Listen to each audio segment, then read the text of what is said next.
आकाशवाणी गोरखपुर से भोजपुरी समाचार।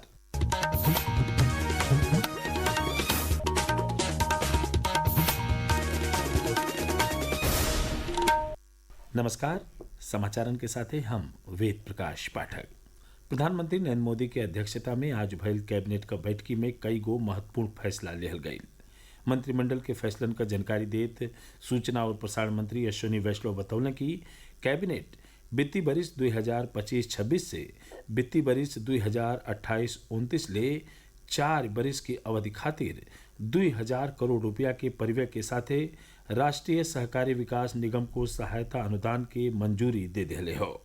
और आज जो बड़ा फैसला लिया गया, इस फैसले का महत्व आप समझिए। एनसीडीसी कोऑपरेटिव सोसाइटीज को लोन देती है। आज उसका कैपिटल 2000 करोड़ रुपए से बढ़ाया गया ग्रांट इन एड के माध्यम। जो सबसे इम्पोर्टेंट पॉइंट है वो है ये जो लोन्स जाते हैं करीब 8.25 लाख कोऑपरेटिव्स को जाते हैं। 29 करोड़ मेंबर्स हैं जिनके, और 94% फार्मर्स हैं उसके साथ जुड़े।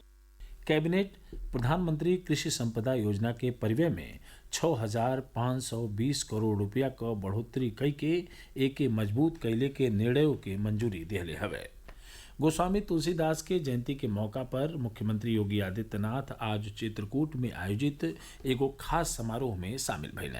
ए मौका पर तुलसीदास के कालखंड के परिस्थितियन का जिक्र करत मुख्यमंत्री कहले कि जब देश का राजा रजवाड़ा विदेशी आक्रांता का अधीनता स्वीकार करत रहने, ओह समय तुलसीदास जैसन संत सनातन जनचेतना के जगावत रहने।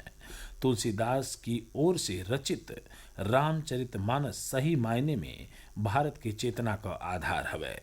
मुख्यमंत्री चित्रकूट के संतन मनीषियन का साधना और सिद्धि का धरती बतौले। ये चित्रकूट का सौभाग्य है। अनेक ऋषि मुनियों ने, दिव्य संतों ने इस धरती को अपनी साधना का, अपनी सिद्धि का आधार बनाया था। और मर्यादा पुरुषोत्तम भगवान श्री राम को भी वनवास कालखंड का सर्वाधिक समय इसी चित्रकूट की धरती पर उन्होंने व्यतीत किया था।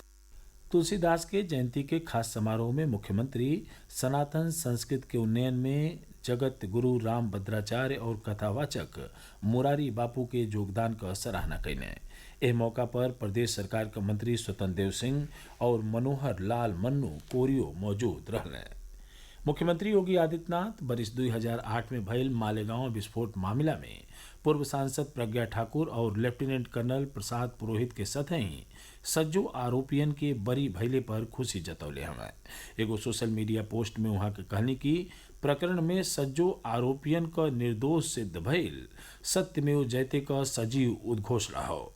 राष्ट्रीय जांच एजेंसी NIA का एगो विशेष अदालत आज एह मामला के सज्जो आरोपियन के दोष मुक्त घोषित कर दिलस। प्रदेश का बेसिक शिक्षा मंत्री संदीप सिंह कहले हमें कि प्राथमिक विद्यालयन का पेयरिंग का मतलब कौनहू विद्यालयन के बंद कईल नहीं हो। एमे कौनो पद कम चाहे खत्म नहीं कईल जा रहा हो। लखनऊ में आयोजित प्रेस वार्ता में बेसिक शिक्षा मंत्री बतौले कि पेयरिंग के प्रक्रिया के लेके कुछ जिलन में आयल शिकायतिन के गंभीरता से लेहल गईल बा और जहवा जरूरी रहल ओइजा विद्यालयन के पहले के तरियन चलौले के आदेश दिहल गईल हो। वहाँ के फरियौली की पेयर होखे वाले कौनहू प्राथमिक विद्यालय के दूरी 1 किलोमीटर से बेसी नहीं हुई। बेसिक शिक्षा मंत्री कहले कि विद्यालयन के सुरक्षा के देखत सज्जो विद्यालयन के भवन को सेफ्टी ऑडिट करावल जा रहा हो। जर्जर भवनन के चिन्ह के ओके ध्वस्त कैले का कार्रवाई शुरू हो गई बाटे। उत्तर प्रदेश पुलिस में भर्ती होके बदे आज से वन टाइम रजिस्ट्रेशन OTR प्रणाली के लागू कर दिहल गई हो। ई जानकारी उत्तर प्रदेश पुलिस भर्ती और प्रोन्नति बोर्ड के ओर से दिहल गई बा। बोर्ड के मुताबिक OTR प्रक्रिया पूरा करे बदे आधिकारिक वेबसाइट upbpb.gov.in पर लॉगिन करे के होई।